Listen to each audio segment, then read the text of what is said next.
Assalamualaikum warahmatullahi wabarakatuh. Baiklah, di sini saya akan membahas tentang cara mengatasi hiperaktif pada anak usia dini.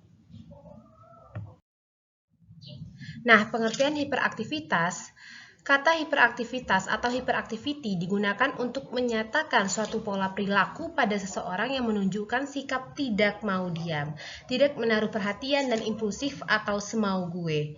Anak-anak yang hiperaktif selalu bergerak, mereka tidak mau diam, bahkan dalam situasi-situasi misalnya ketika sedang mengikuti pelajaran di kelas yang menuntut agar mereka bersikap tenang, mereka tidak pernah merasakan asiknya permainan atau mainan yang umumnya disukai anak-anak lain seusia mereka. Nah, mereka itu sebentar-bentar mereka tergerak untuk beralih dari permainan atau mainan satu ke yang lain.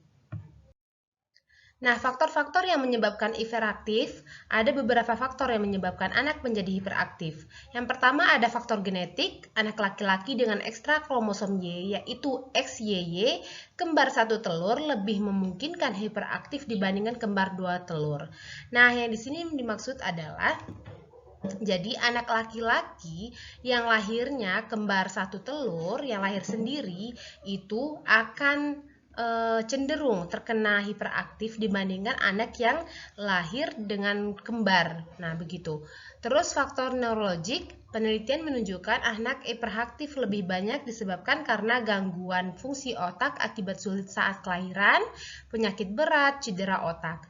Nah, terus faktor lingkungan, racun atau limbah pada lingkungan sekitar bisa juga menyebabkan hiperaktif, terutama keracunan timah hitam atau banyak yang terdapat pada asap knalpot berwarna hitam kendaraan bermotor yang menggunakan solar. Nah, itu juga berpengaruh terhadap anak. Terus ada faktor toksik, beberapa zat makanan seperti salisilat dan bahan pengawet memiliki potensi untuk membentuk perilaku hiperaktif pada anak. Nah, di samping itu, kadar timah lead dalam serum darah anak yang meningkat, ibu yang merokok dan mengkonsumsi alkohol, terkena sinar X pada saat hamil juga dapat melahirkan calon anak hiperaktif. Yang terakhir ada faktor kultural dan psikososial.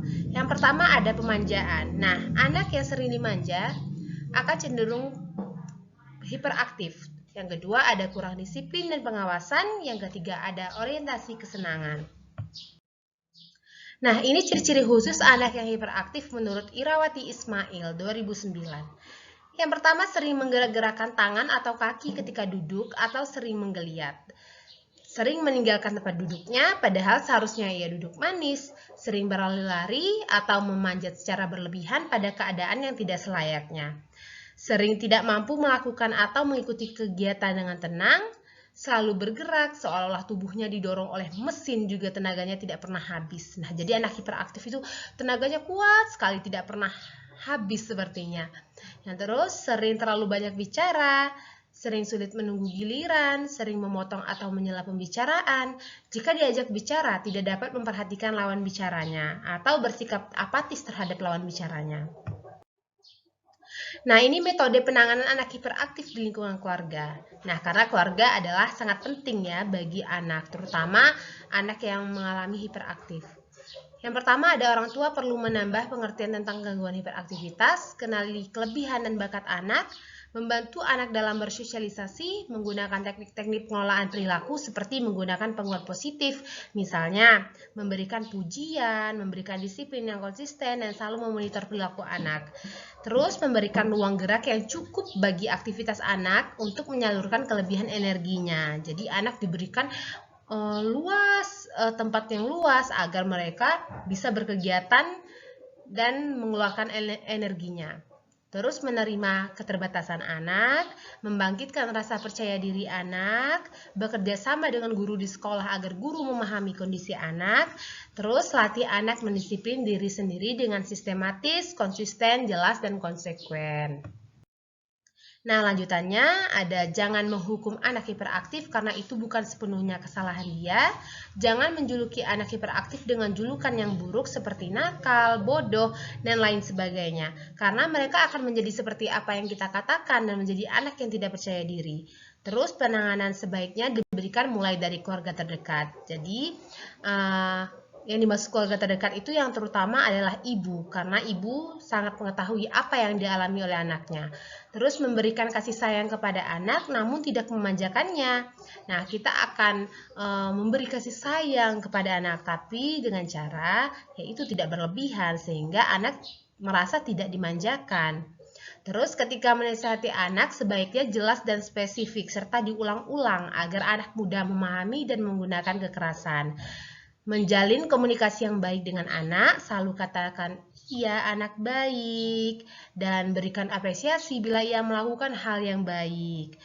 Yang terakhir adalah hindari tayangan TV, video, dan games yang bersifat kekerasan, karena itu sangat berpengaruh bagi anak yang hiperaktif. Nah, terus ini ada penanganan anak hiperaktif melalui bimbingan dan konseling taman kanak-kanak. Mulailah pelajaran dengan kegiatan yang mengeluarkan energi seperti gerak dan lagu. Tujuannya mengurangi kelebihan energi khususnya pada anak yang hiperaktif. Tutuplah benda-benda yang menarik perhatian anak. Gunakan warna cat yang lembut untuk kelas dan peralatan yang ada serta hindari warna-warna yang terlalu menyolok. Selalu menjelaskan kepada anak hiperaktif mengenai kegiatan yang akan dilakukan, meliputi jenis kegiatannya, hasil yang diharapkan, dan lama waktu yang dibutuhkan agar anak tersebut senantiasa mengingat tugasnya. Yang terakhir adalah berilah label pada setiap tempat penyimpanan benda, karena anak yang hiperaktif suka mengambil benda lupa mengembalikannya. Nah, terima kasih. Mungkin hanya itu yang bisa saya sampaikan. Semoga bermanfaat. Assalamualaikum warahmatullahi wabarakatuh.